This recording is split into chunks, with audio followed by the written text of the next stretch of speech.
from? How the fuck you know how to do something? No methodology. I can prove nigga, you have no tribe. I can your prove methodology starts with your tribe, brother, which you do not have. So you do not have no methodology because you gotta sit here and lie to the people and don't know what tribe you from. All right, man, I'm gone, bro. I ain't going back and forth with it, man. Hey, your chat say give him a tribe. Your chat is asking for you to give up a tribe, brother. Are you gonna give your chat the tribe? You ain't asking me. Can you get a chat a tribe? Yo, somebody in your chat. Akil's African and he's laughing. Yeah, I don't know what he is, but he asked what's that tribe? Can we get that tribe? Yes. The tribe don't matter to you because man, I'm gone, bro. All right, bro. I'm gonna fuck with you, man. What did I just fuck with you, bro? What did I just say to you? I'm gonna fuck with you, bro. You don't know what tribe you from, bro. So and then look, that nigga right there from Congo, bro. You out here false repping the shit. See, he from Congo. He from Congo. Nigeria, he know his tribe. He said nothing about that. So what tribe you from in Nigeria? What tribe you from in Nigeria? You never. What tribe you from in Nigeria then, my nigga? I can so put you it on. lied again. I can no. So I there's can 2 lies in a row, nigga. I don't want to see no DNA, nigga. Nigga, I'm an atheist, nigga, to DNA. We don't fuck with DNA. I'm an atheist. Got to do with DNA. Bro, you a rust statement, So you don't nigga. know what Nigerian you is? You dumb ass nigga. What the fuck does So DNA? why you muting me, bro? Goddamn. What the fuck does I thought we was friends. We ain't no friends, nigga. What the fuck does? Hold on. Somebody got to explain to me. What does DNA got to fucking do with fucking atheism? He's a stupid nigga, Shawn. Hold on, old dog. Come on, explain that to me. What does DNA got to do with atheism? Brother, just like y'all niggas atheists and y'all don't believe in the Bible, I'm atheist. I don't believe in DNA. With because DNA. DNA is a belief system. No, it is not. DNA is a belief system, brother. So what tribe you from? You took the test, Why nigga. your What tribe family you take from? all them DNA tests? Say Sutek. What tribe you from, Sutek? Why you just can't answer the question, bro? Why You you just took the can't answer DNA the test. question? So why the DNA test not helping y'all find y'all tribe? Americans don't come from one tribe. So nigga, damn nigga, what do the DNA test help with? You dumb nigga. You the dumb nigga. You the one bought the test. No, you didn't graduate. You the dumb nigga. You bought the test. Low. Your comprehension is low. So this test not telling y'all what tribe y'all from in Africa. So what are y'all buying it for? What do y'all get out of that test? Listen. Same thing all your family members got out of it.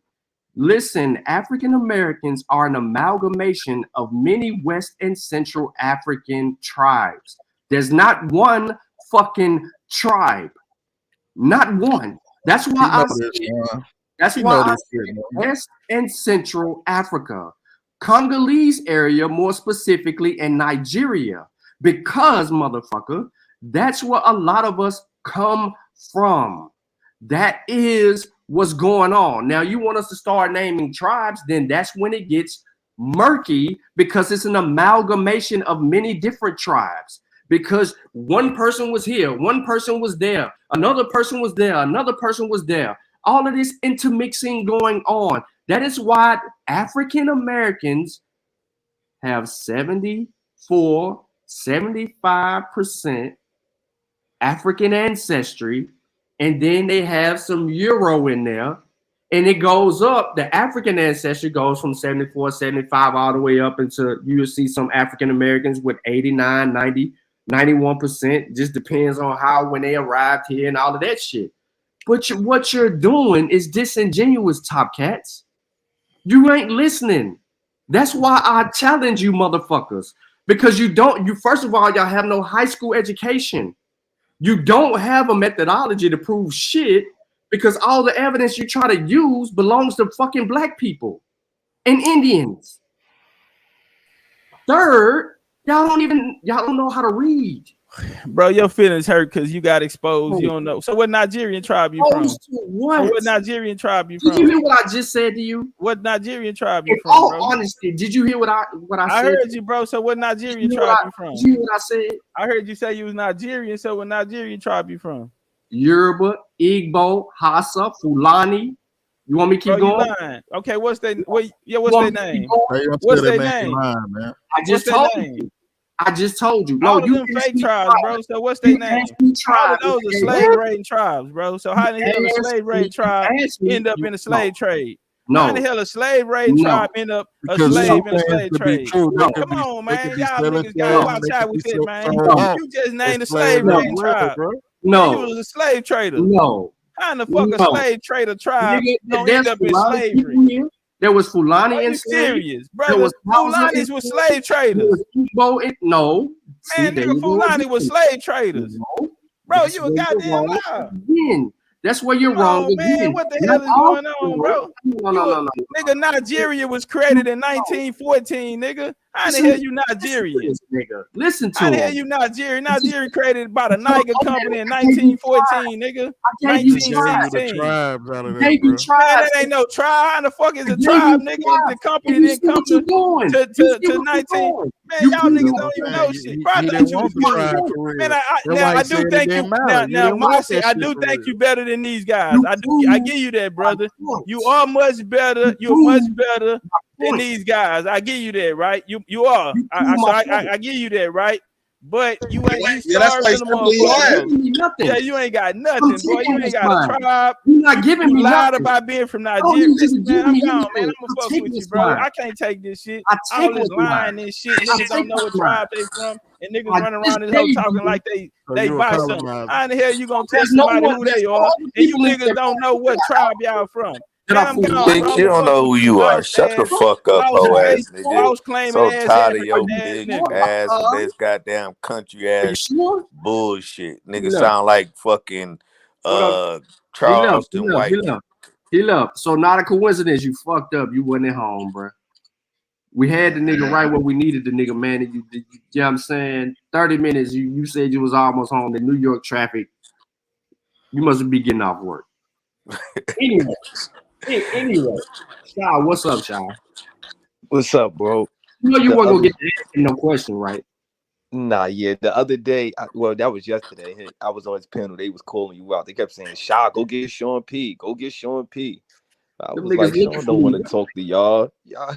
They ain't got no So evidence. look. So I Dr. flipped No, it no, on them, listen. right? Because they kept saying, "Yo, tell your story. We don't want to hear this vague I was in slave story." So I said to him, so since y'all want us to be so specific, how about you show us your family having anything to do, your specific family having anything to do with the ancient structures in America? Now he kept it real and said he couldn't show us. So I'm flipping that on them from now on. If they can't show us a direct ancestor that had anything to do with anything, I don't want to hear who's the African slave, name a plantation. I don't want to hear none of that.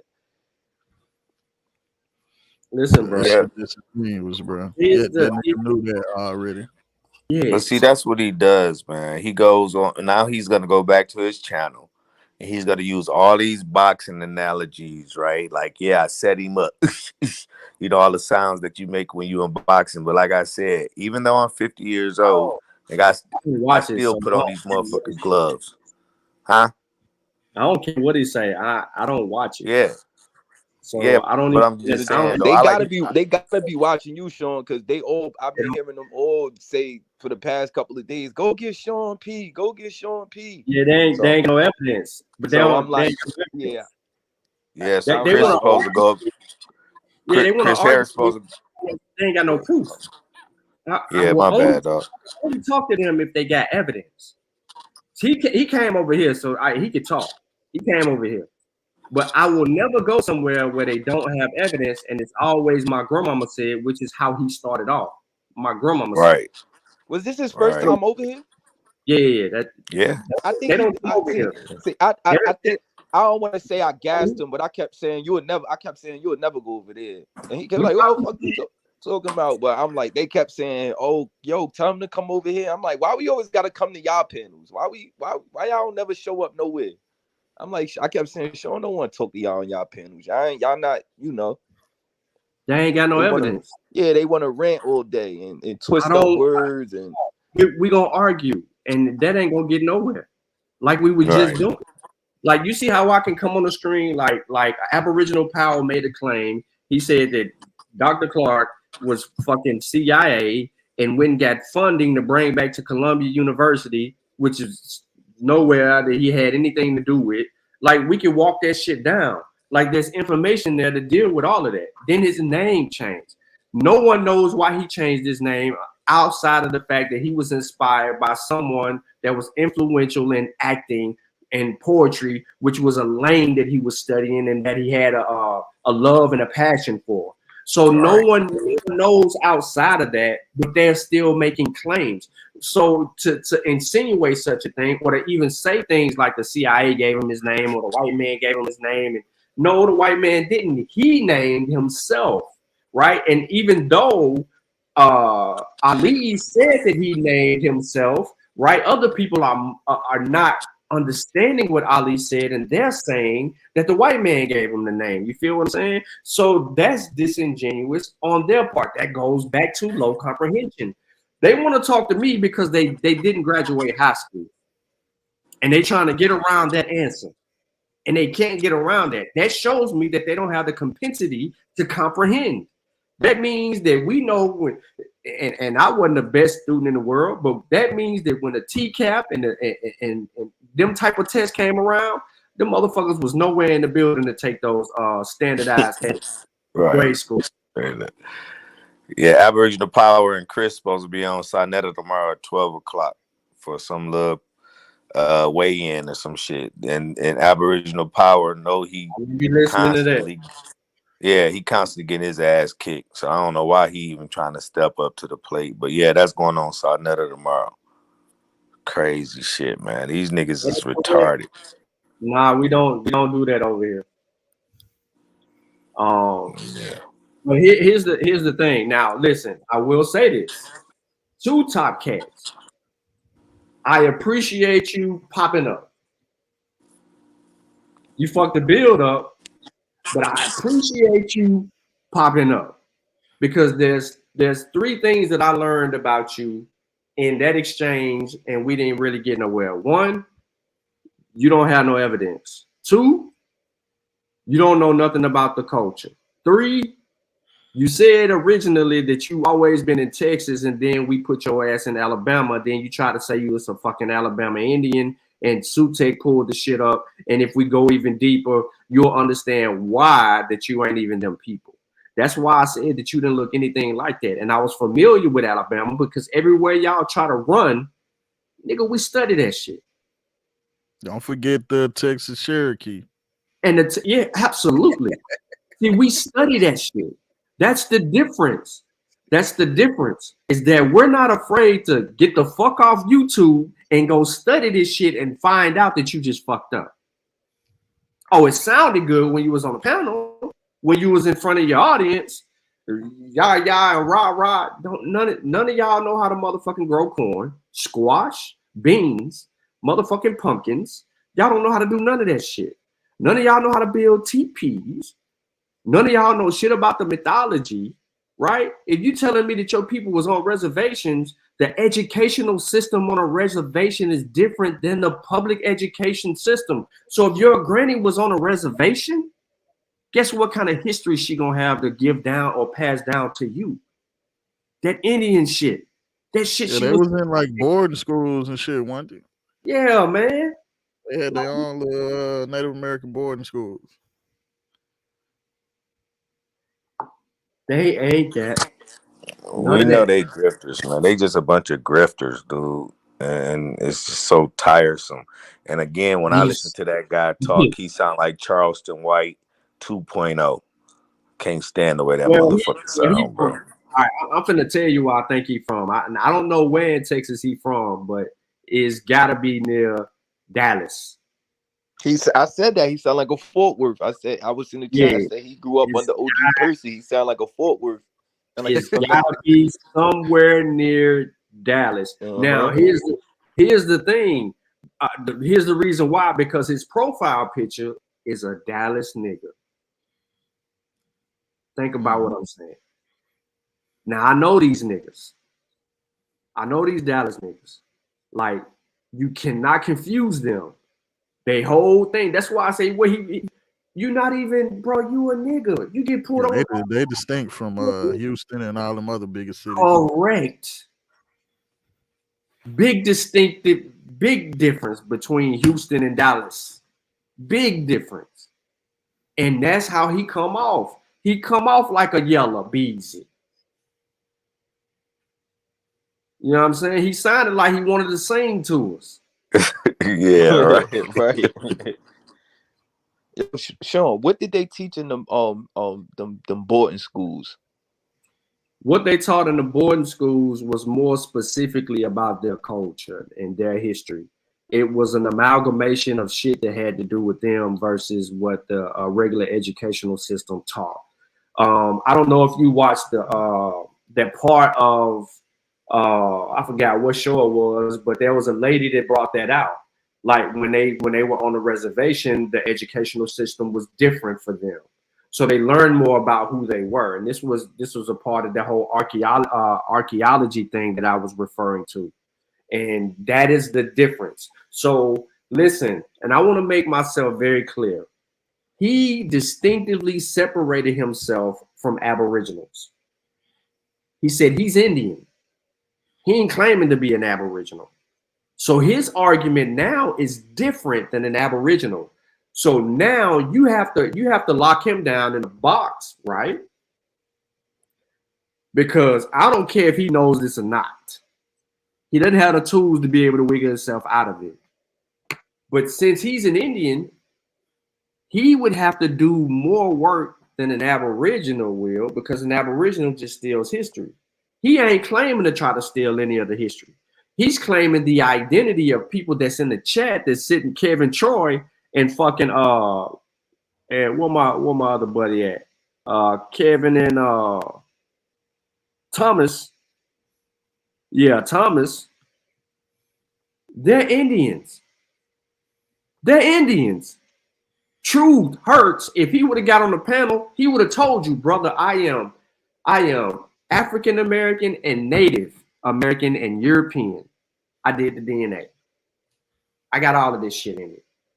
And he'll tell you what he has more in, and then he'll explain the culture to you, because that's what the fuck they do. So the thing is this, he's claiming to be an Indian. So now he has to deal with blood quantum, right? Where is he accepted at?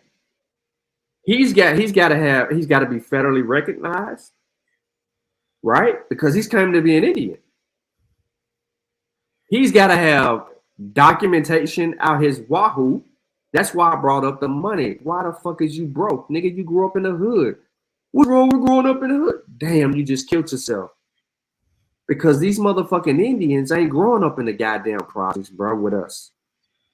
They didn't grow up in no motherfucking hood, bro. They grow up on a reservation.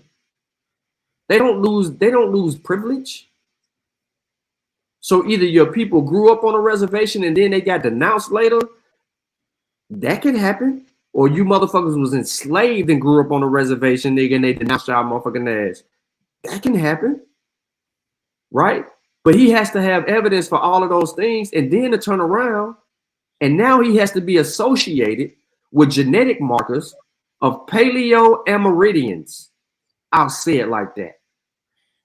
So he has to have two distinct genetic markers, like Thomas and like Kevin and like Truth.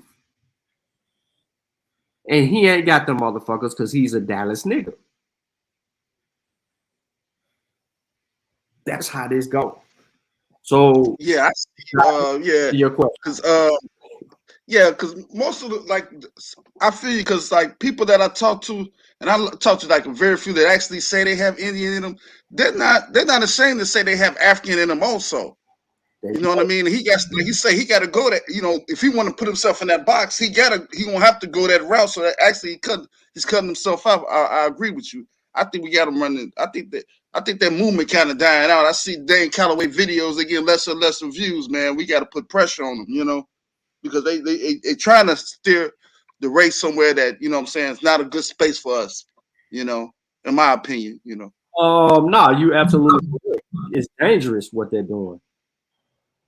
We're in the middle of trying to push for reparations, and then you have a group of people that's saying they don't need fucking reparations because they're having an identity crisis. So there's confusion among our own. Now, mind you, the government clearly knows that these motherfuckers are stupid, and they ain't being heard like that. But they're starting a petition for this shit. But they're trying to grow their base. Yeah, it's a lady named Sister Bethany says that she has a lawsuit out against reparations for Black folk. She said it on Sinetta a few days ago that she actually filed a lawsuit petitioning reparations for African Americans. Sister Bethany, who has been said to be a scam artist and doing genealogy for people. And I bet you she's scamming on that whole petition shit too. So real quick, and I forgot that he was in the chat. So Vasa's in the chat, and he's in Oklahoma, and this motherfucker every bit of got Native American shit in him. You know what I'm saying? And the way he writes and tells his story and history and shit like that is an explanation of how we know he got Native American in him as well. So, and that's not really a joke or anything like that, but if you read some of the works by Vasa, you can tell that he is a storyteller. That's part of his ancestry, that Native American ancestry that he has in him. He can't run from that. Kevin says, and he's clear. But first, if you missed it, you see what Thomas said. We straight up off the Oklahoma Reds and Tulsa. You see what I'm saying? Like, we ain't got to play no games with these people. But Kevin answers your question as well. He says it. Indigenous boarding schools were whitewashing schools that took your culture, languages, names, and tribal cohesion and tried to make you hate yourself and your culture and people. Boy, that boy crazy. But no, right. They're teaching them. Getting them into the European culture and leaving their own culture behind. This is why I was going to ask that. So civilized was they tribes. teaching Christianity in there? That's why I wanted to ask. Like, was they pro? Yeah, bro. You know what I'm saying? I didn't want to assume that. I just wanted to know if that's Catholicism, they were teaching all of that in there. You know what I'm saying? Cutting their ponytails off, making them wear different clothes. It was beating those kids, doing a whole bunch of horrific stuff. I mean, it's a lot of people on TikTok right now, elder Indian people, Native American people who are telling their stories on TikTok. So it was a lot of horrific things going on in those schools, man. And these people try their best to debase that and degrade it and make it seem like it's nothing, minimize it as if it wasn't anything. And that's why I don't have no patience with Top Cats. He's a freaking real danger to our community. And he's somebody that needs to be dealt with. I mean, informationally, I'm not trying to say anything physical, but I would love to box that nigga. I would love to get in the ring with him and do my thing. But on the real, it's all about information and stopping him from sitting up here spreading these bullshitting ass lies, bro, because he's a real danger to our community, straight up.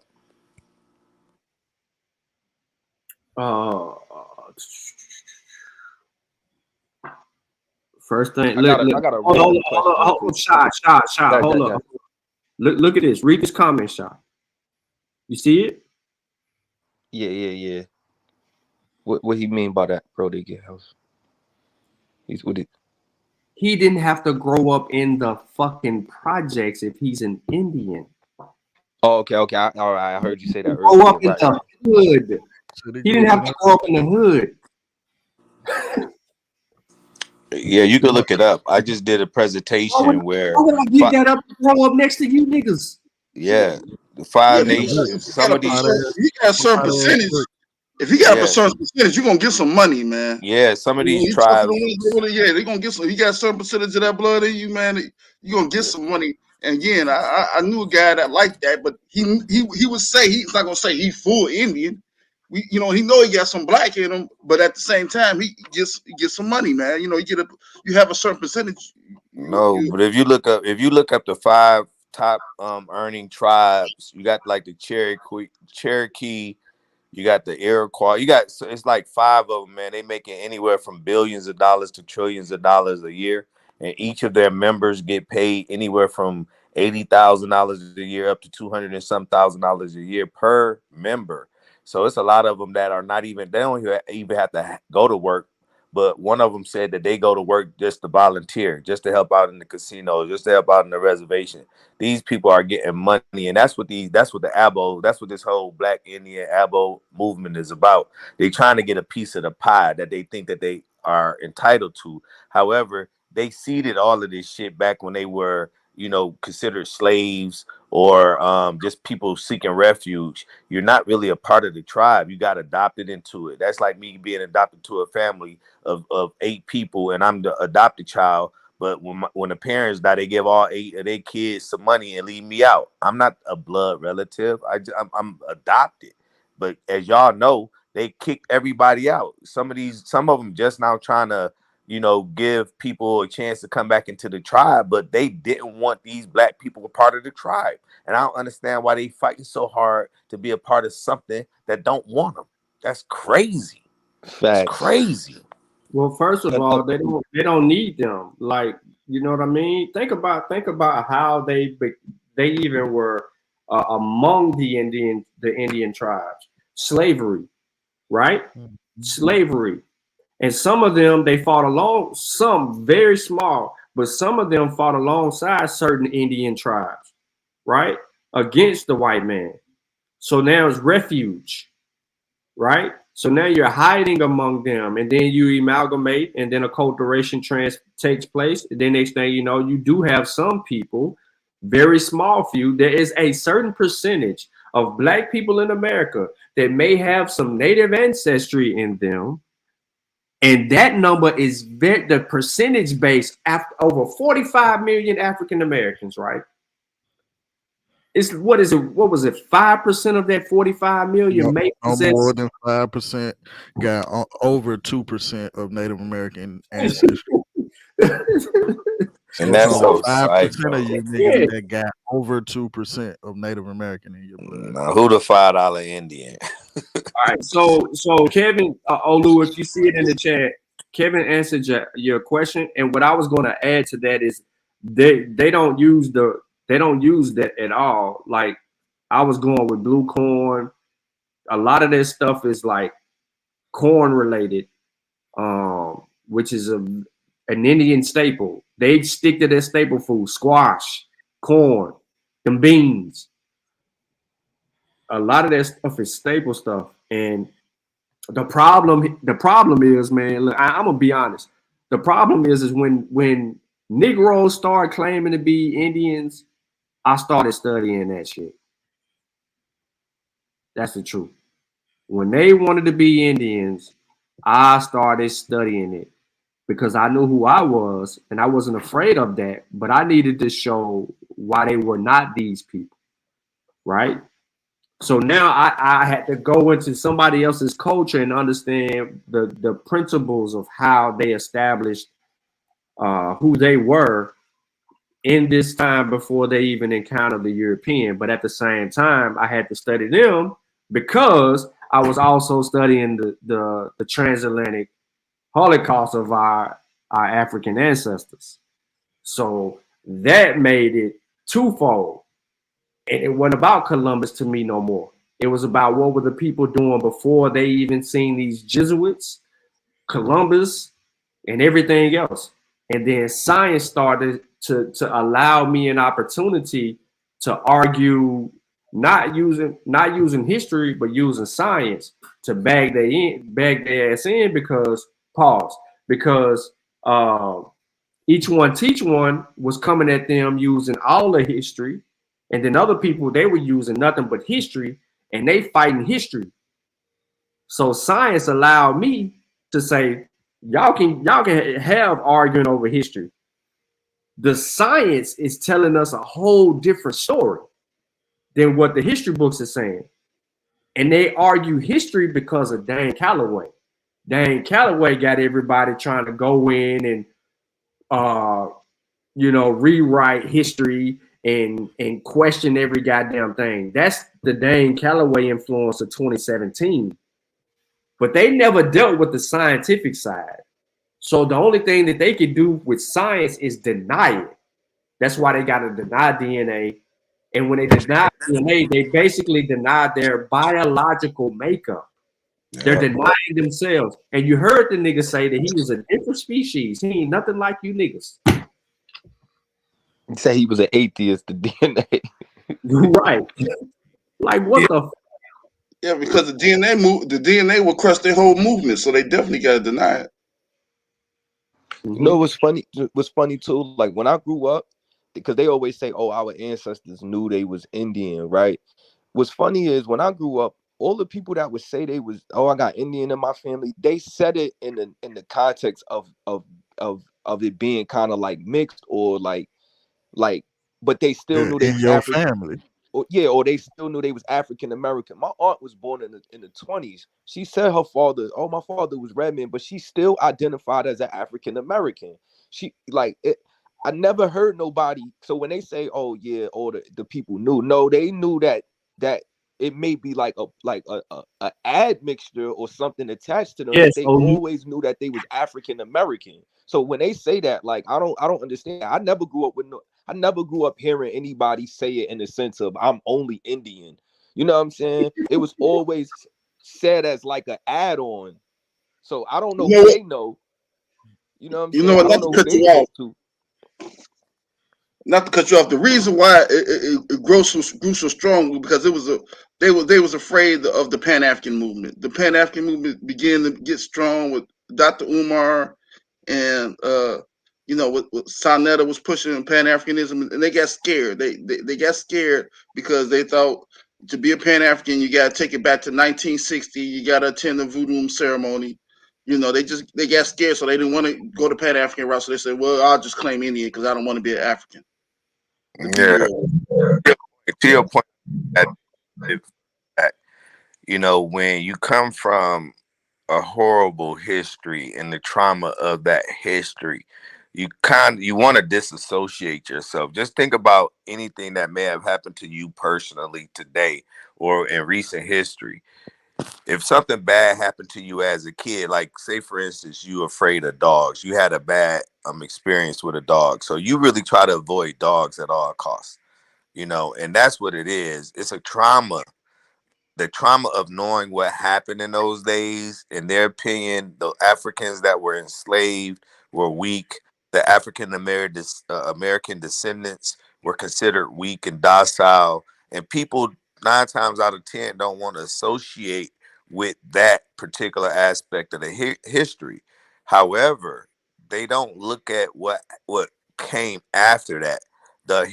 All the heroes that we've had, the Malcolm X's, the Marcus Garveys, and so on and so forth. They don't look at the innovation that we have made. They don't look at the contribution to this country that we've made. They don't even look at us today and see how successful we are today and be proud of that. So again, once you go through a traumatic experience, and then your great great grandfather or grandmother didn't want to be African, right? Because when she got old enough, she dyed and fried her hair.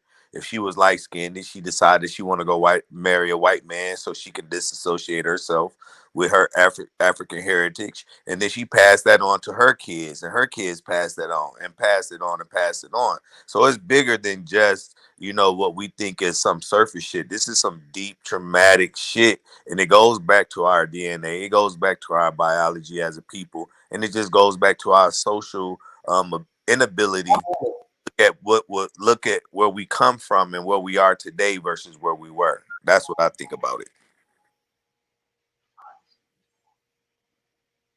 The problem with them and their movement is, I say it because I know you listening to our cats. But the problem with y'all and y'all movement is you don't have a documented history. You don't have a field of study that supports your belief, and you don't have qualitative methodology to substantiate the position that you take according to supposedly research. But if you're Aboriginal power and you use a quantitative method to substantiate your position of being an Aboriginal, then you just used a bunch of numbers that don't mean shit, and you don't know what the fuck you don't know how the fuck you arrived at an answer. So you got him on that one, dog. You got yeah.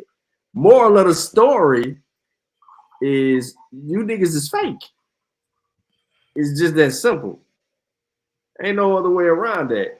And you know what I mean? They really don't want to have a real conversation where they can really like try to learn something. Is everything is about define and deny. They're going to continue to defy the African presence in the Americas due to the Holocaust, and then they're going to deny science. But we don't get this far without the African presence in America. They wouldn't even get the opportunity to try to claim what you grabbing. They don't even get the opportunity to try to. Yeah, but never mind. They don't even get the opportunity to try to claim all this other shit if it wasn't for the African presence and the struggles and the shit that people endured that came way before their grandmother said. You know what I'm saying? Like our grandmothers told us that fucking Jesus was real. But we didn't find out that the motherfucker was fake until later on in life when we had an opportunity to process this motherfucker that way. And now there's debates and arguments about the historicity of Jesus and yada, yada, yada. But my point is, right, when we found out that we could elevate beyond the effects of Christianity and so on and so forth, Jesus became irrelevant to us, right? But Jesus was very important in the struggles of the early African presence. And so we gotta treat them like Christians in a sense.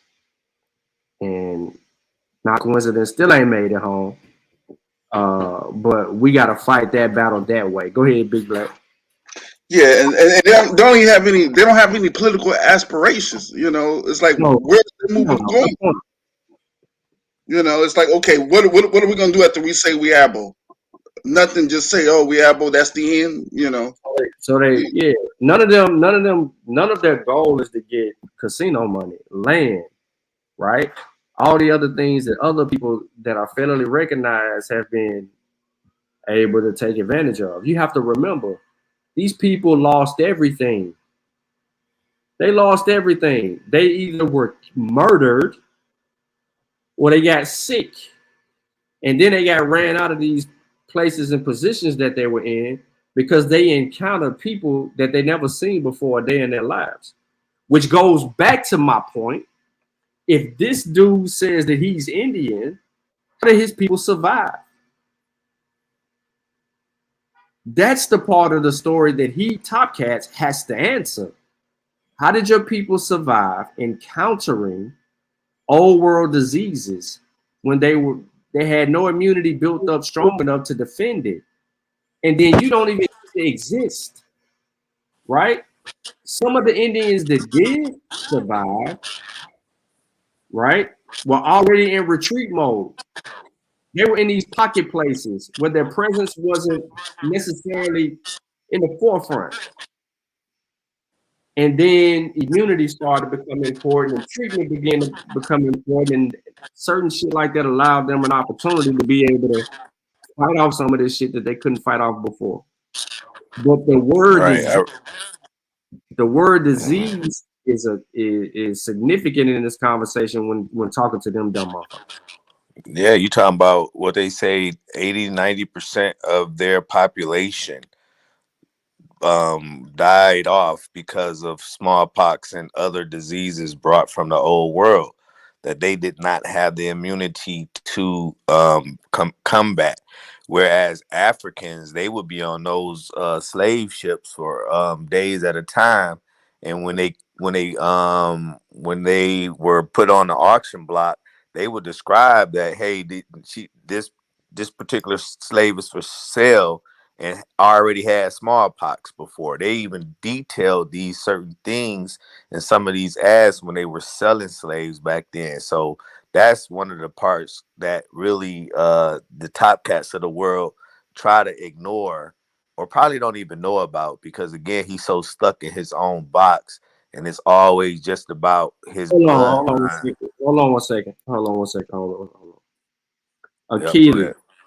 No. That is no. This is wrong. There's no listen. Top Cats shot fell off. Top Cats isn't claiming this shit. You have to understand, I'm not having a conversation with someone who's claiming to be an abo. See, y'all still thinking abo. Top Cat said Indian. His conversation is different. Now he has to use tools to prove. He can't talk his way out of not having the documentation that is required to substantiate the position that he takes. And that's why he said when he comes back, yada, yada, yada, yada. No. If he comes back, the conversation changes. and he probably needs to stay away. Because the evidence, if he can't share his screen and demonstrate, he can't talk to me no more. We already had our little back and forth. I'm not going to continue to do that because that takes away from building appropriately. This ain't an echo chamber, but this is an educational platform. And I'm not going to take that away from what we built by allowing someone to come in and interject in that particular manner, and we don't engage that way. We engage the evidence. What does the evidence say? We can conclude on the evidence, not your opinion, your feelings, and your emotions. I'm not dealing with none of that. So Akili, he is not making no claim of Black Europeans. We all know that that's a facade. That is a conversation for Aboriginal power. But the research guy's an idiot. He's an idiot. This is why he will never get sovereign Aboriginal nation, casino, land resources, or tribal business development rights. Because he's a fucking descendant of Africa. He had somebody's DNA up there that said that he had 70% African in him. Right, Shawn. God damn. Yep. That's not gonna help him get sovereign shit. That's gonna help his black ass fight. Listen, here's the beauty of Black people, right? Let me show y'all something. If the government came out tomorrow and said we're going to give African Americans reparations, every single person between that are descendants of Africans, we're going to give them that. They just need to take the DNA test. Watch how many of them motherfuckers line up for the DNA test and get the DNA test to be qualified to get the reparations. And let's say the reparations is $1.6 million per person, right? It's only 45 million of us. They print money every day. Let's just say they did something stupid. $1.6 million, free healthcare for 10 years or some shit like that. So if you ever went to the hospital or whatever, a lot of that shit's covered up to a 10-year period, right? Free college education, tuition, you feel me? That has limitations. What else we need? You know, those are the essential things. That they gave us a car and a truck, right? And even if they gave us a fake ass 40 acres and a mule down to an acre of land, somewhere where you are now, type of a deal, right? If they did those things, the whole movement will crumble. Forget what Bethy talking about. Forget what everybody else is talking about. The tide will change because niggas will be getting money. And now they back African. Now DNA matters. The emphasis and the focus changes. Right? Because it's $1 million on the line. Right now it's a facade, so it just sounds good. It's some internet shit. And that's what they are. They're internet gang. They stealing from Thomas. They stealing from Kevin. They stealing from other people. You know what I'm saying? Truth hurts, right? He probably gonna watch us tomorrow in disbelief because he wasn't here. But he didn't hop on. But that's what they're doing. And if they did that, watch what happened. They're gonna be Black African all together. It's gonna be a whole nother I'm Black and I'm proud moving around this bitch. That's crazy. Hey, Bashan, I'm getting up off, man. I appreciate you. Hey, sorry I went a little bit hard on him, man, but I ain't playing with that nigga. I don't like him like that for real, bro. But y'all be easy, man. Good night. And I'll see y'all soon. Peace and blessings to the panel and everybody that's watching. Peace. But that's the deal though. If $1 million is on the line, bro, they coming for it straight up. That's why I'm tripping. Like I went over there the other day. He got shit about reparations on there. I'm like, why is you worried about it? You were Indian. Their money. Yeah. Go ahead. Sorry. Nah, go ahead, Big Blak. Yeah, they money in the reparations movement. That's what's. I'm not even too hype about it because how you going to claim Albo? It's like even with Tariq. I don't hate to bring Tariq up, but you know he's saying that most of us was here. You pretty much muddy in the movement because the movement is based off the slave trade. So it's like hustling backwards. I don't understand it. It's like, you know. So I'm not going to get my hopes high on it. Of course, I think we need it and we deserve it. But the way it's going and how this country is going, I have my doubts. But I hope we get it. They all backtracking. I seen I just dropped in their back chat with Umar saying that we the Indians now. Like you was supposed to be the African guy. Now we the Indians. Like all these dudes is backtracking, bro. Yeah, because they don't see the light at the end of the tunnel.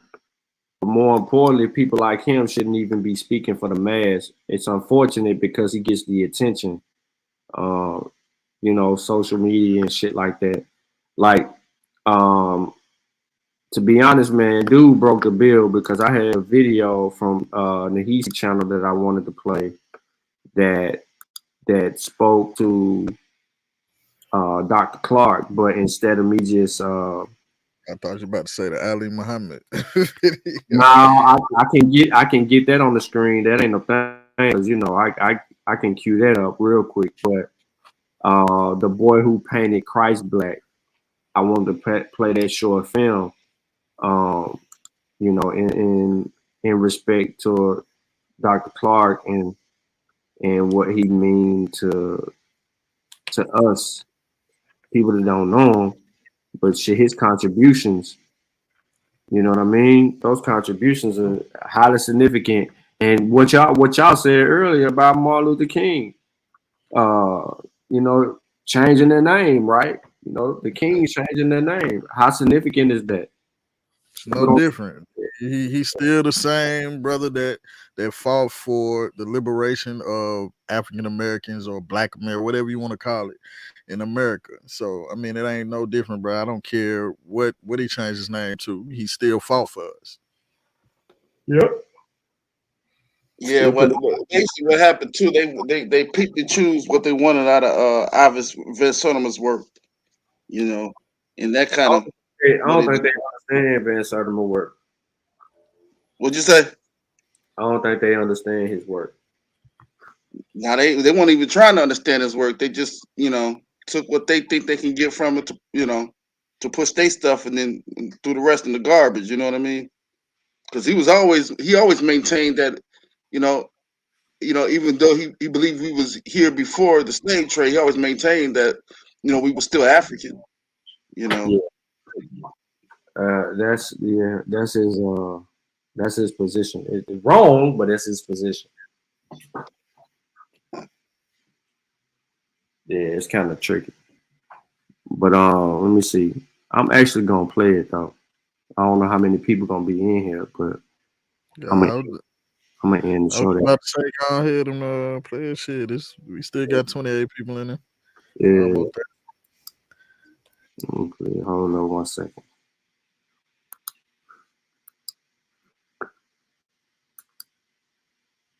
Let me take the little thing off the bottom. Dude, I ain't sharing dude shit no more, so I ain't want his number shit scrolling at the bottom.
Yeah, you got it.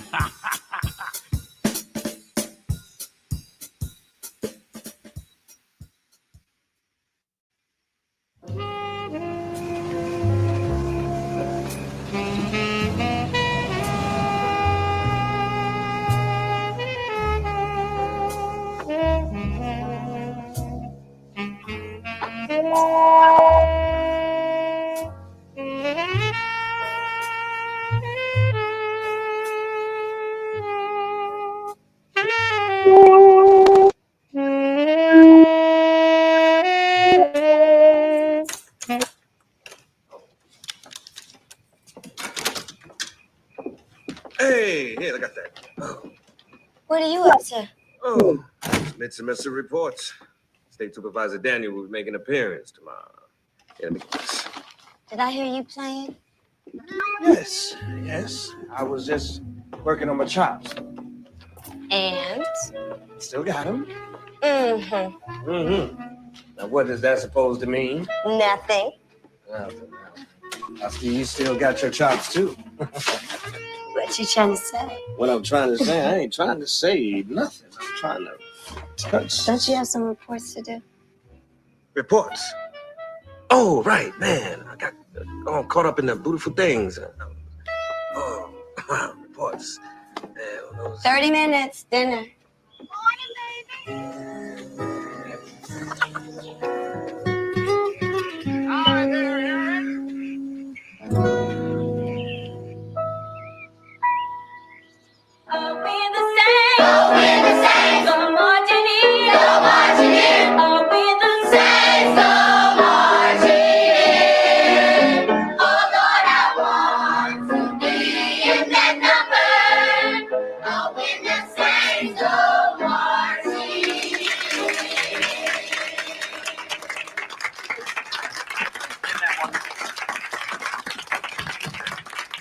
Oh, Miss McLaren, getting better and better. Now I'd like to introduce to you someone you don't see around here very often, but he is a strong supporter of our school, State Supervisor Professor Daniel.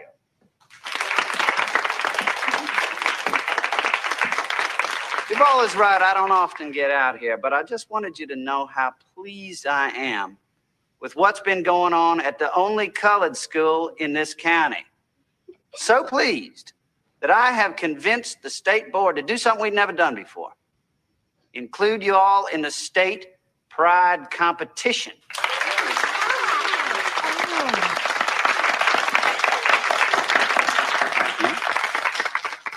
To be eligible, you must paint or draw a picture of something or someone that makes you feel proud. Like Duval here. Stand up, Duval. Now, over the next couple of weeks, your teachers will decide which of your efforts should be displayed at our Pride Day Assembly next month. At that time, I will decide which one is the very best. And I'll be here for that. And Professor Daniel will enter it into the state competition. So, do your best, and I'll see you then. Miss McLaren, we got time for one more song? You betcha. All right. Duval, let's go look at those reports. You sure you don't want to listen to the choir?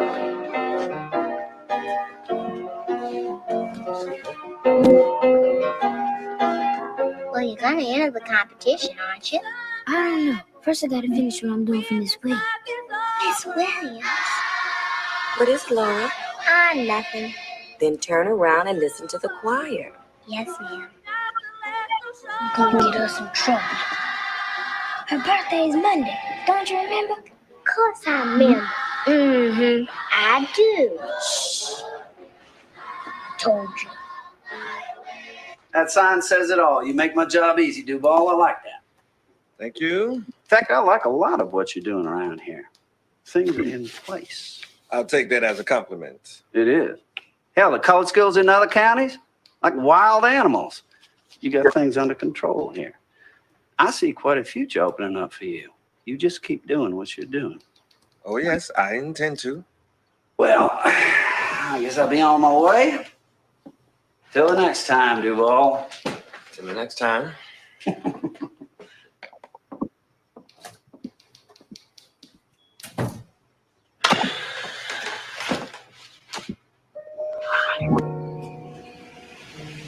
Just don't know why I keep letting them do this to me. What? Treat me like I'm some type of prized pet or something. She hear the way he calls my name. Duval. Like I'm some type of slave he's calling in from the fields or something. It's probably just this way, baby. You shouldn't let it bother you. Why do you always do that? What? Jump to defend the other side. I'm just showing you another way to look at it. I don't need another way to look at it. I need you to be on my side. Well, I can't do that, George, if I don't agree with you.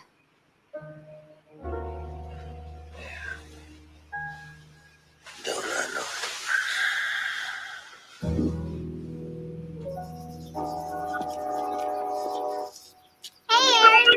Hey, wanna come get some ice cream with us? Don't think so. Oh, huh? You coming or what? Wait a minute. What you doing? This Williams present. Can I come see? You know I don't let nobody see my drawing before they done. Oh yeah, I forgot. Besides, it's a surprise. Miss Williams should be the first to see. Too bad. But I'll show you some of my other drawings. Okay. Hey, what about the ice cream?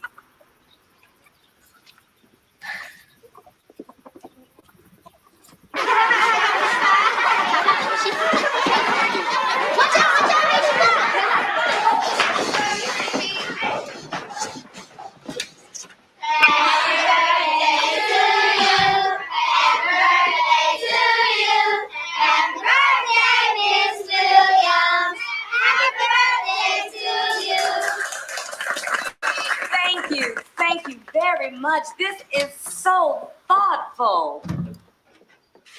Late again, Aaron? I'm sorry, Miss Williams, but I just finished. Just finished what, Aaron? This. Happy birthday, Miss Williams. Another present? You all are going to spoil me. Shall I open it now?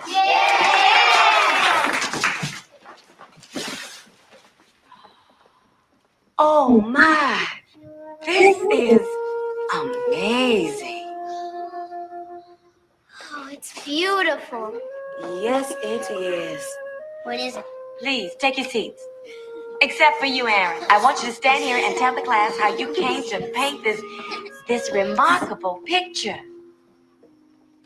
Well, you see, Monk Skeezins, he's a Garveyite. Yes? And when he came last Christmas, he told me all about black folks in history. Well, go on. Well, he said that black folks were once the most powerful people on earth. So I asked him about Christ, if maybe he was black.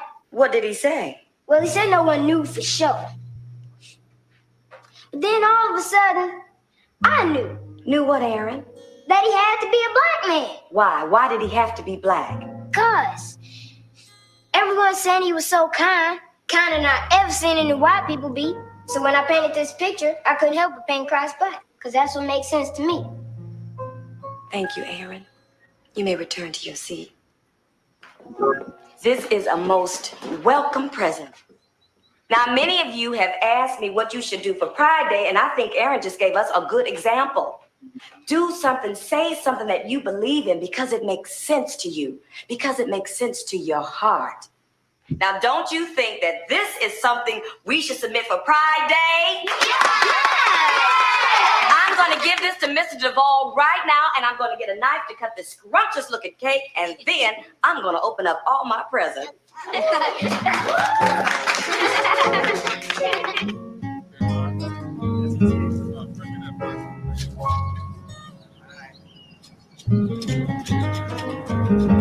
I'll be right back.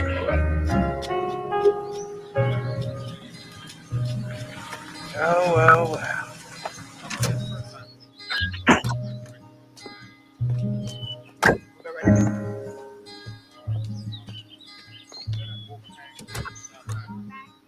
surprised to see me?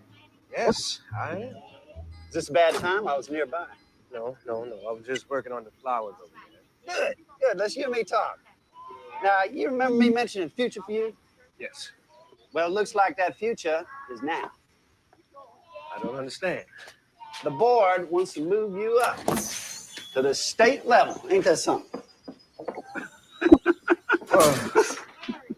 Yes. What do they want to move me up to do? Actually, take over part of my job. Handle colored schools in this county. Get them under control. Keep them in line like you do here. What do you say? Oh, I'm shocked.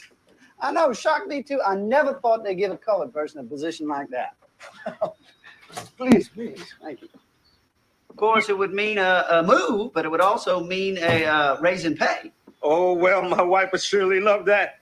So can I have your decision, say in a couple of weeks at the Pride Assembly? I guess so. I mean, yes. Good enough. In the meantime, I'll get more details to you. Fine. Oh my God. What is this? I don't know. You don't know. It looks like a goddamn colored crest to me. Oh, no, that isn't. Look, Duval, this is kind of foolish that we wanted out of the colored schools, and I thought that you had gotten out of this school. Who did this? Sir, I don't know, but I assure you I will find out. Yeah, well, you better find out and quick before I see you again. Before you even think about giving me your answer. Excuse me, Mr. Duvall. What's wrong with him? What's wrong with you? No, Miss Williams. I have a lot on my mind. This won't take much time. I just want to know, what do you think of Aaron's painting? What? Aaron's painting, what do you think? Look, get that thing out of here. You'll forgive my frankness, Mr. Duvall, but I can't believe you mean what you just said. Well, I do mean what I just said. Now get that thing out of here. I'll do nothing of the kind. Miss As a Williams. member of this faculty, I am officially submitting this painting for the Pride Day display. It is clearly something to be proud of, and Aaron is someone to be proud Miss of. Williams, I am proud of the boy, but this painting cannot be a part of the Pride Day assembly. Why not? Miss Williams, I don't have to answer to you. No, you don't have to answer to me, Mr. Duvall, but you do have to answer to Aaron. Now, what the hell is that supposed to mean? It means I'm not. I don't know how to explain to him why his painting that shows so much pride won't be recognized on Pride Day, especially after I told him it would. Miss Williams, you don't have to explain a thing. Just have the boy submit something else and make over the next couple of weeks. I will not. Miss Williams, surely this cannot be his only effort. No, Mr. Duvall, it isn't his only effort. But as you say, it is his best.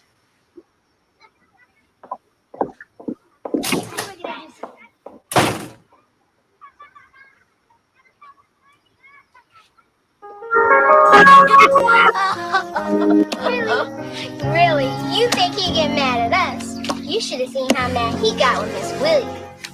1, 2, 3, I declare a war. Gotcha. You always beat me. What's going on out here? Laura just beat me. Again. You staying for dinner, Laura? No, ma'am. My mama says that. You don't need to worry about that here. Thank you, Mrs. Prophet. Well, come on, Laura. See you tomorrow, Aaron. Maybe.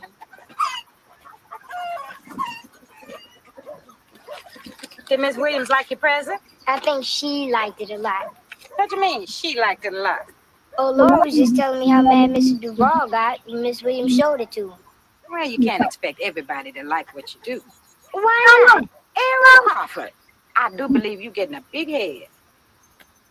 I am? Never mind. Come on, wash up and set the table. Yeah, okay. What'd you say? I mean, yes, ma'am.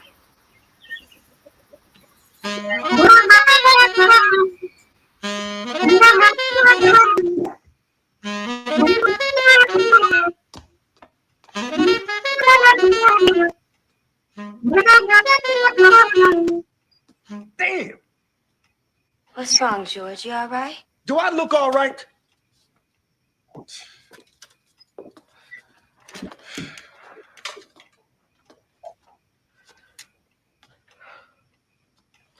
As a kid in school, His name is Aaron Crawford. It's Williams' class. He painted a picture of Christ. So? He painted a black Christ. He what? Exactly. Miss Williams wants me to enter into the Pride Day Assembly. Well, you know you can't do that, right? Yes, I know. But what?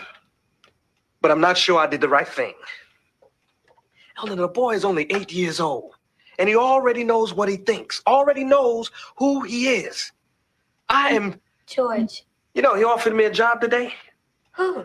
His Highness Supervisor Daniel. Offered me a job, moved up to the state level.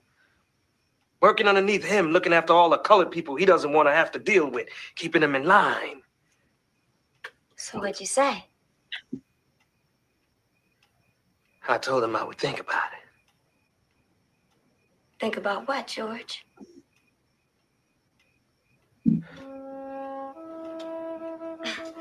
No, George.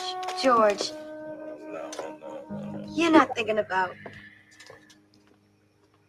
You haven't forgotten how we used to live, what it was like, have you? Scraping pennies, no car, no house. Now, when you put that horn down, you told me, you promised me that we were going to do this together. It was a deal. George!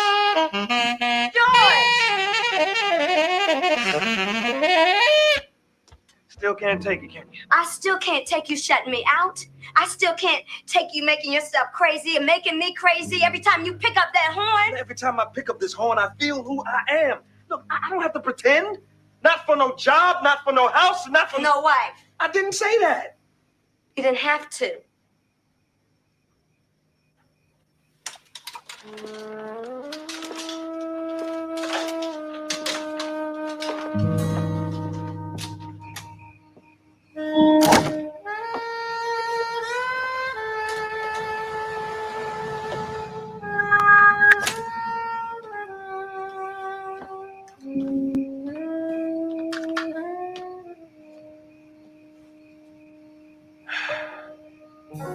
I'm sorry.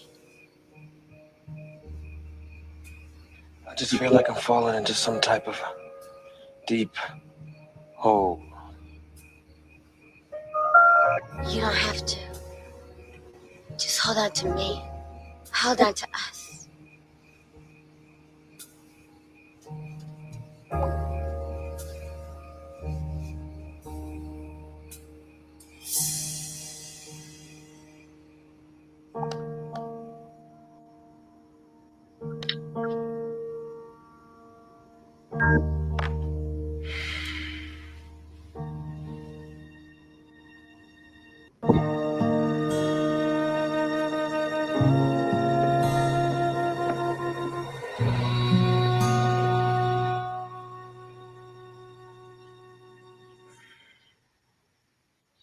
Aaron, what are you still doing here? School's been over for at least an hour. I want to talk to you. Sure. Come on in, son. What can I do for you? Why you don't like me? I do like you, Aaron. What would have ever given you that impression that I didn't? It's the only reason I can think of why you don't like my painting when everybody else does. Aaron, I like your painting. That's not what Laura said. She heard you tell Miss Williams to get that thing out of here. No, that's not what I was talking about. I was talking about something else. I like your painting. Really. Is it going to be a part of Pride Day?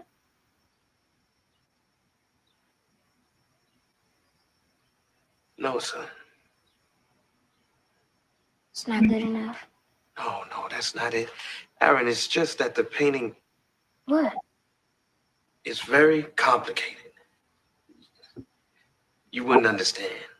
That's what grown-ups always say when they don't want to tell kids the truth. Aaron. That's okay. I like my painting. Aaron.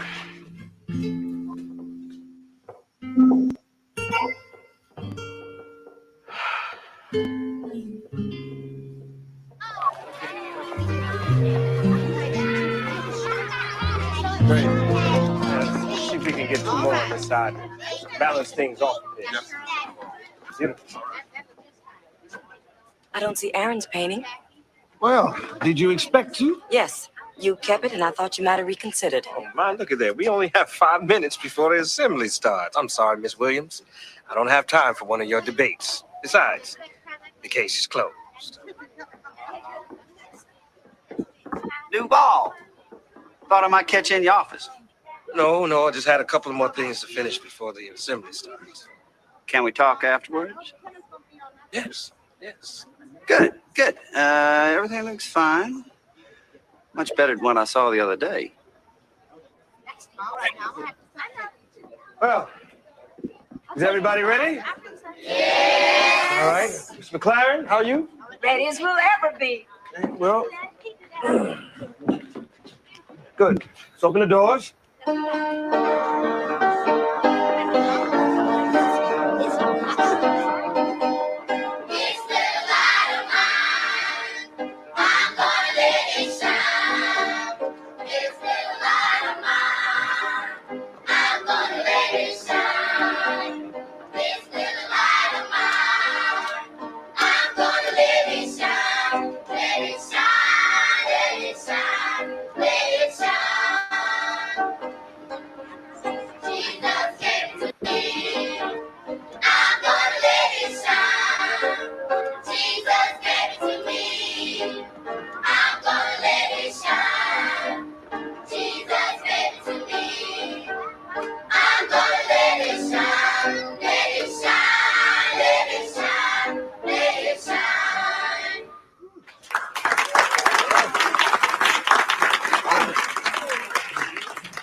Nice, huh?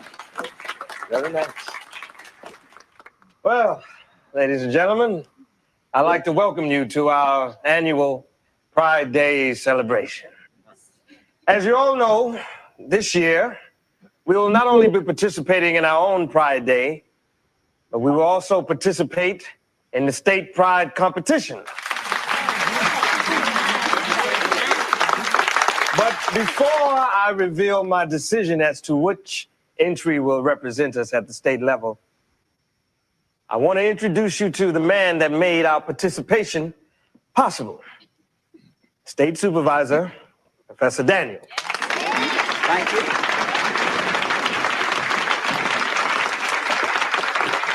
Thank you. I'll make it short here. I am just so proud of you all for what you've done, for what I know that you will continue to do in the future. Keep up the good work. And led by Duval here, I got a feeling you will. Thank you very much. Please continue your applause for all the students who have contributed to our wonderful display of pride. And now to unveil the piece that will represent us at the state pride competition.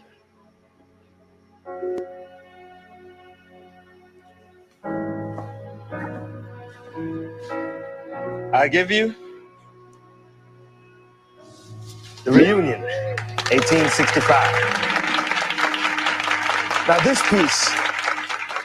piece is a jubilant representation of the fact that all our people, no matter what separates us, must embrace one another, must take pride in one another, and become as one. The Reunion, 1865, a strong and clear representation of pride.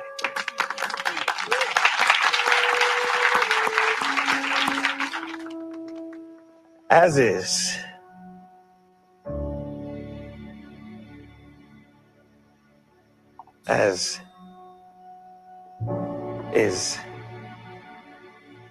Duval. Our tying entry into the state competition.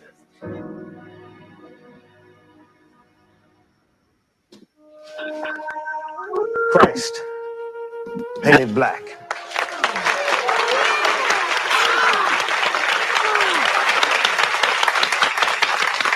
Now this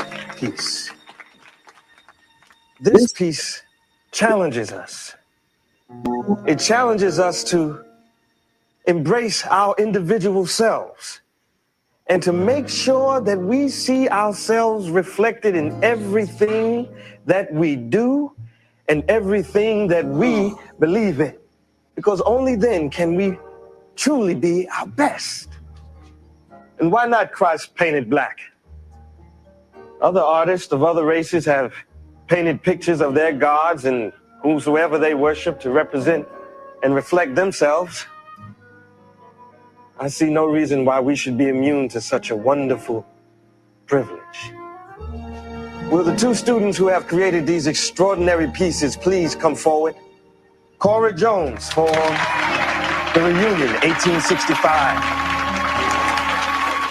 And Aaron Crawford, The Christ, painted black. No need for us to talk now, Duval. No need at all, Daniel.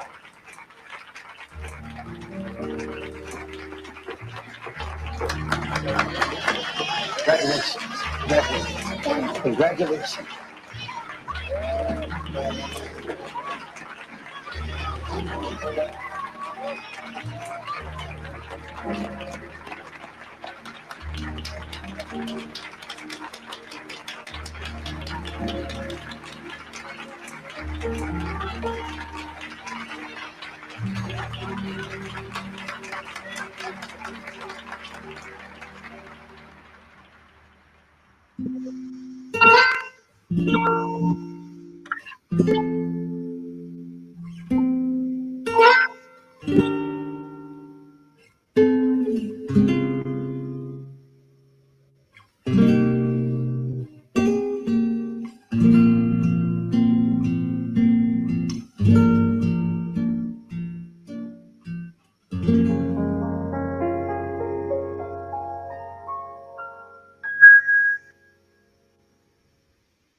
All right, so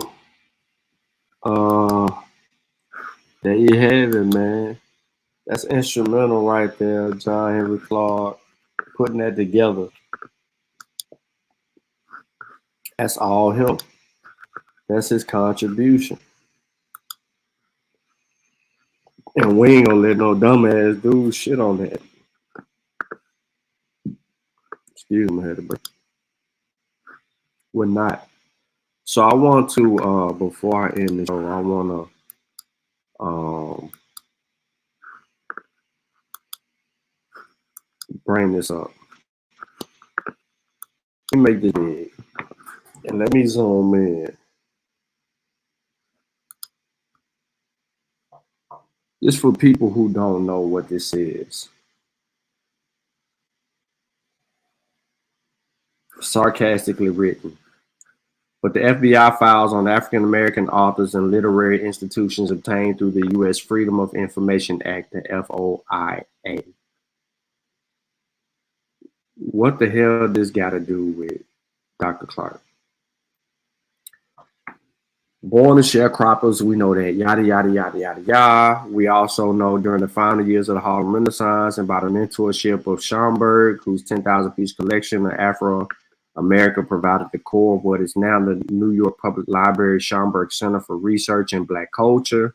Clarke began his writing life story on the other side, 1938, later contributed to the African-American fiction as editor of the American Negro short stories and William Stern's Nat Turner, 10 Black Writers Respond, a collection of offering stern criticism of white novelists, best-selling fantasies of Black slave rebellions. Yet Clarke's most important work as a writer took form nearly 24 books and pamphlets on African world history, from a Black nationalist perspective, motivated to dispel the illusions that Black history began with European colonization and had no extensive impact on the U.S. He published such titles as Harlem, USA, Marcus Garvey and the Vision of Africa, and the Inclusive African People in World History. Despite his lack of a PhD, he helped establish Black studies programs at both Hunter College and Cornell University, not Columbia. The later of which now hosts the John Henrik Clarke Africana Library. Like his mentor Schomburg, Clarke's name thus identifies as a major Black archive. Clarke's FBI file, opened up as early as 1961, casts him as a well-known Negro writer and contains evidence of surveillance of his residence, as well as many publications.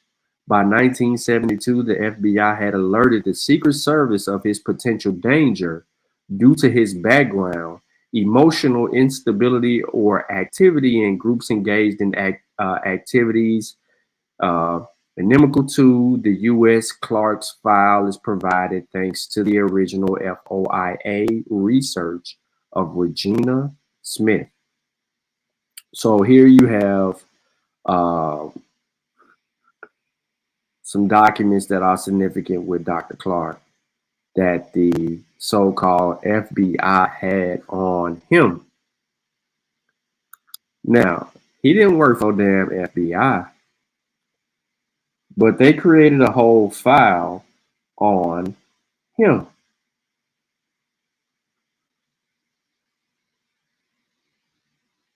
Now, I know what y'all thinking. This is 230 pages. Who the hell got time to read all of this? But you need to know this.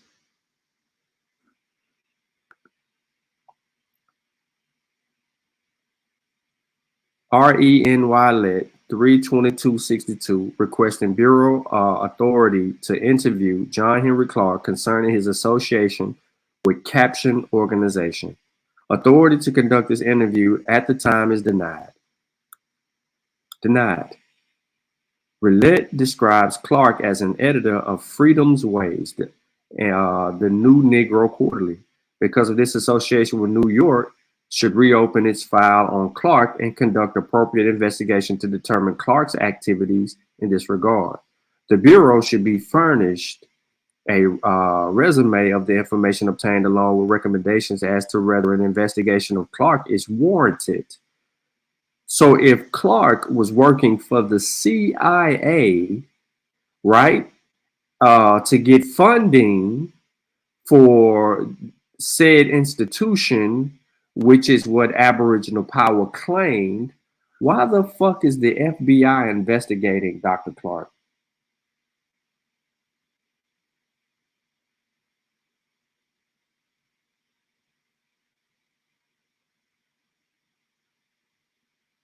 And you're absolutely correct, Khalil. The CIA does not operate on U.S. soil. That would be the FBI. And this is why, ladies and gentlemen, I am bringing to you probably something you did not know about, that he was under investigation by the FBI.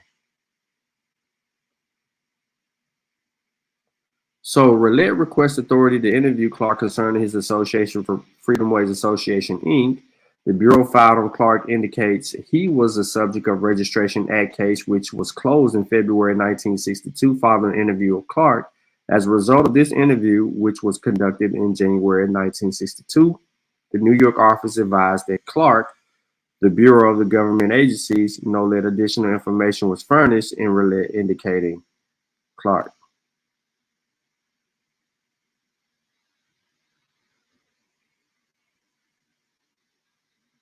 It will be noted that during the course of the interview, Clarke was asked if he would cooperate with the FBI if something came to his attention in the Harlem area, which felt that the government shouldn't know about. His answer was that he did not care to get involved in anything since he was too busy trying to earn a living. Let me make this big on the screen for the motherfuckers to try to act like he was goddamn doing some bullshit. The man said, I ain't interested in interviewing or telling y'all shit. I'm trying to get some money. So what are we talking about? Why are we having this conversation about Dr. Clarke? Like, what are you dudes into to try to belittle a man who was a stand-up gent? He ain't fold. This ain't YSL. The NYO does not feel that Clarke, and they blanked it out, he does not care to cooperate with the Bureau or other government agencies. That would include the CIA. So he said, I'm not getting involved. I don't care nothing about none of that.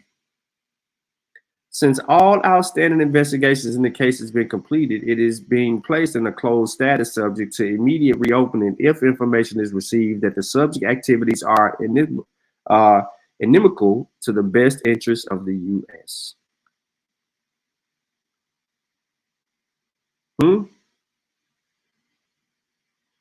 Clarke interviewed 11062 and gave details of his trip to Cuba. What you doing in Cuba, Clarke? Clarke denied ever writing brochures or pamphlets for any foreign government dealing with racial conditions in the U.S. Clarke denied any knowledge of the riot that occurred in the UN headquarters, and also denied ever having membership in the CP.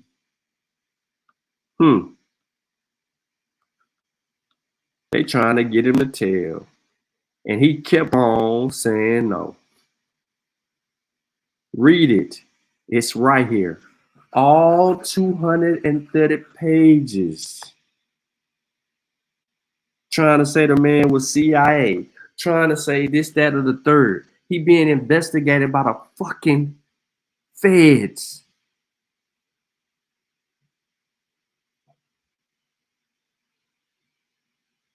He's being investigated by the feds.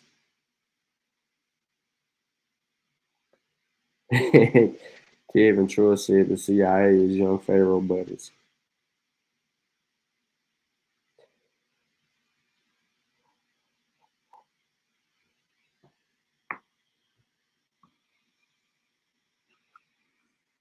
He ain't telling shit.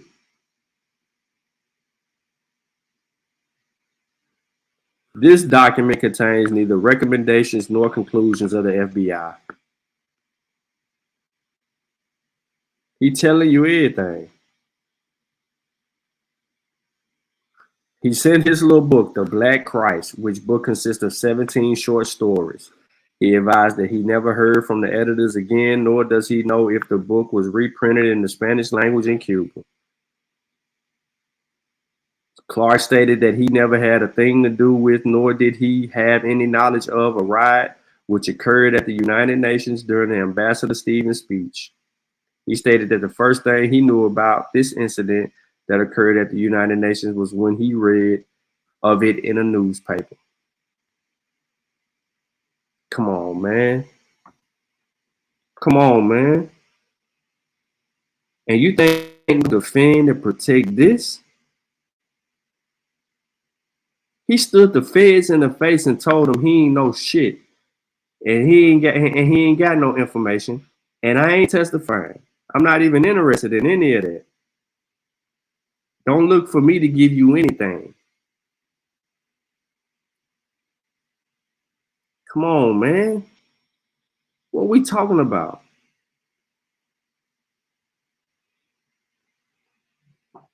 Y'all trying to fuck up this man's life, man. Then try to sit there and play the game about the little name, the E at the end and all that old shit, changing his middle name. The man free to do whatever the fuck he want to.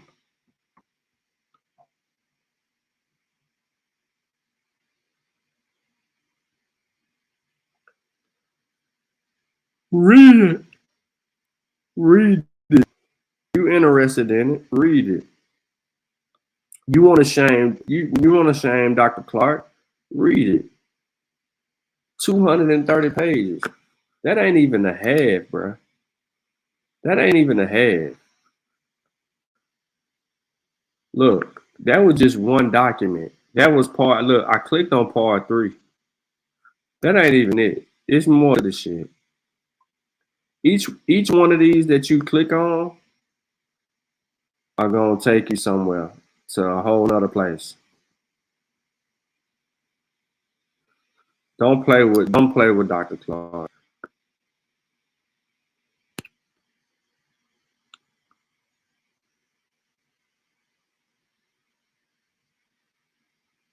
Look at them putting secret on there.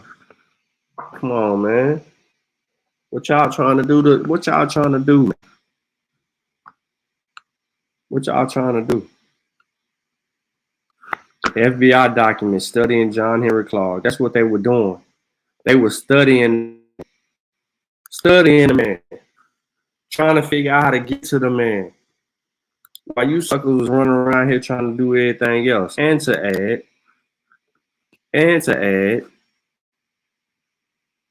add,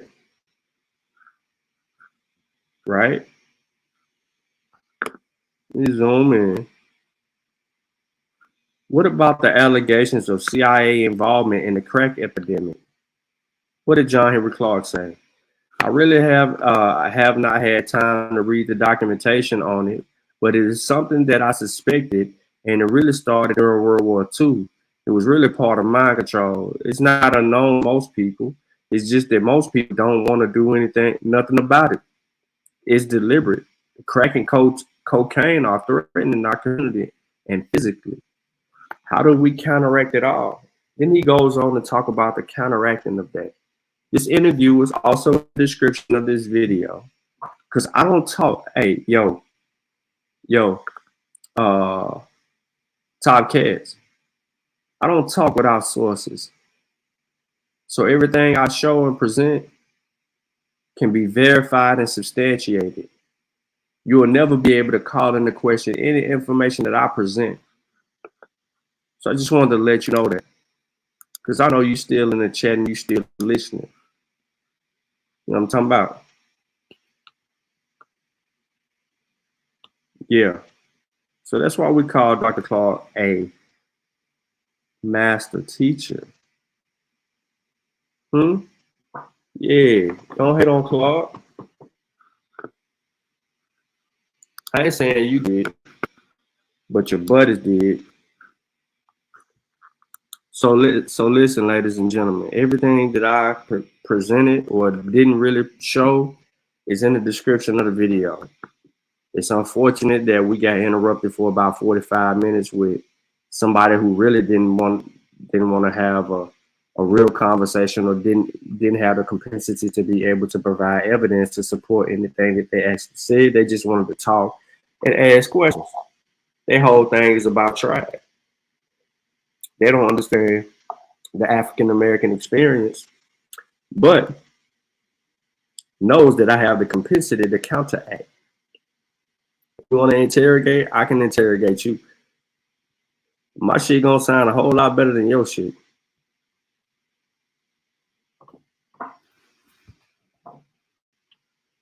So again, since he claims to be an Indian, it's a different conversation with him and I. And it's going to require an immense amount of evidence.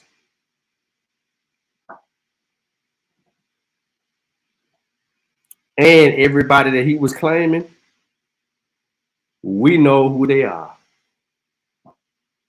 Where they come from, how long they've been there, and where they migrated out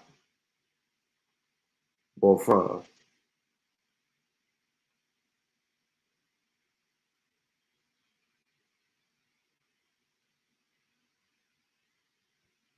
So it is what it is. Yeah, he did.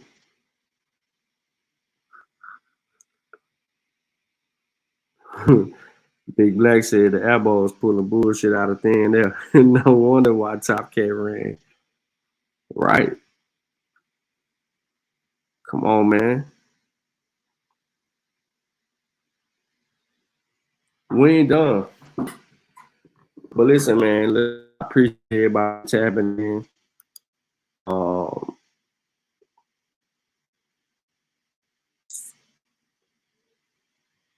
gonna take my ass to sleep.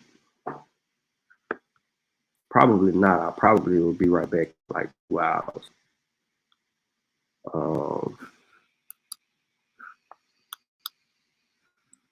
But I'm in, man, to let everybody enjoy their evening. Hopefully, those of you who were in and out and those of you who stayed the entire time, you find some useful information out of this particular show.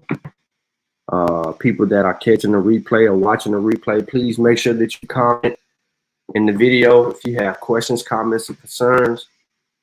Make sure that you like, share, and subscribe. Make sure that you ask permission to use our videos. But stay tuned, because tonight I didn't want to talk about, I didn't want to come out and defend Dr. Clarke. That wasn't on my mind until I seen, Sutek said what he said. But I have some other information that I wanted to build on, which is going to be like another blow to these people claiming to be Indians or indigenous to people. And I don't want to show my hand on that, because I know how far ahead I am of stupid people. And that's what we're dealing with. We're dealing with stupid people. So there's some genetic information that I want to talk about.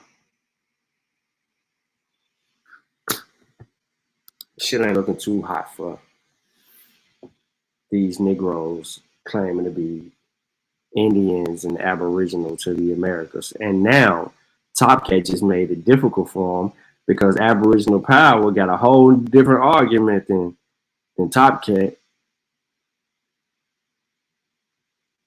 And he really hurt him. But it is what it is. And we're going to keep allowing them to be, hurt each other.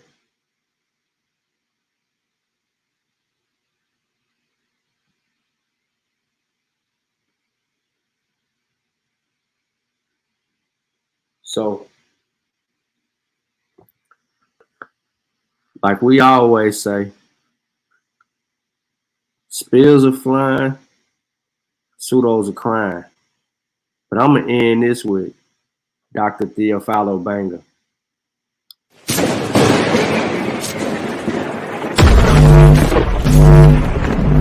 I don't listen to people that I can't learn from.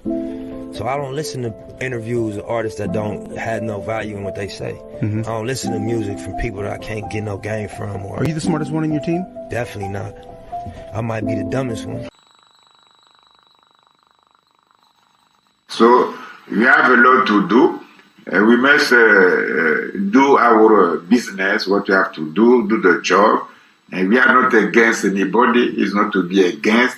It's to know more about yourself and more about humanity, and try to bring contribution to the is like that. So this complex of inferiority is over. Like to say, I'm doing well, I'm okay, healing me. Heal what? You are not sick. Well, heal for what? You have to do the job. We must do the job. We do well in some in art, in music, in athletics. We do well. We must do the same in business. We do well. We must in politics. We do well. So we must do well in a pure intellect business. We must do well too. Why not?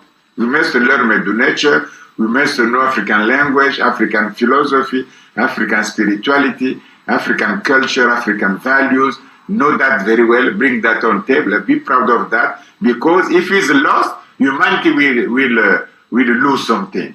So it's good for us to bring this kind of. If they don't study Buddhism, we'll lose Buddhism. They may study Buddhism. If they don't study Christianity, the Bible, we lose that too. So it's good to study. Everything is a part of humanity, is a legacy. So we study because it's part of humanity. It's not to say we are proud, we did Kemet, they did. Now we have to build a new pyramid. That's all. New schools, new homes, new families, new community, not people in jail, nothing like that. Be there and do well and be positive. This is what we have to do now. I offended anybody, please forgive me, I'm so not sorry. You won't smoke, just keep it between me and you to get that pronto. They said smoke in the air, but now